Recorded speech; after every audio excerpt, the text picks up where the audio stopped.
hello friends metric परीक्षार्थीসকলৰ বাবে সুখবৰ বন্ধুসকল যিবিলাকে হাই স্কুল শিক্ষান্ত পৰীক্ষাৰ দিছিলে বা হাই মাদ্ৰাসা পৰীক্ষা এইবিলাক দিছিলে ক্লাস 10 ৰ ৰিজাল্ট ইতিমধ্যে 30 জুলাই দিব বুলি ঘোষণা কৰিছে চাওক আপোনালোকে কেনেকৈ কৰ পৰা কেনেকৈ ডাউনলোড কৰিব এই বিষয়ে আমি এই ভিডিঅ'ত আলোচনা কৰিম চাওক exam name HSLC higher secondary school leaving certificate और H Assam high Madrasa exam class name 10th class board SEBA result status तो इते दिया ना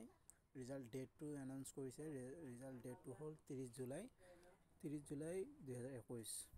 result details check result app अपनी केनेके कोड केनेके की करिब सब एटु भिडियोत आलोचना करिम चाও एग्जाम नेम तो आपनलोक सबे जाने जते एक board of secondary education Assam class 10 standard date of exam vaccine has been cancel exam टू के कैंसल है जेहेतु आपनलोग एबार मेट्रिक कोरोना कोविड-19 भावे एग्जाम लोआ हुआ नहीं सो टोटल स्टूडेंट एबार टोटल सर्वमुठ स्टूडेंट 4.39 लाख स्टूडेंट আছে रिजल्ट डेट 30 जुलाई है रिजल्ट स्टेटस नॉट अनाउंस एतियाले अनाउंस কৰা নাই আৰু কেনেকে रिजल्ट তো কেনেকে চাব হেতু লিংক তো মই ডেসক্ৰিপচনত দি দিম আপোনালোকে তাৰ পৰা চাই লব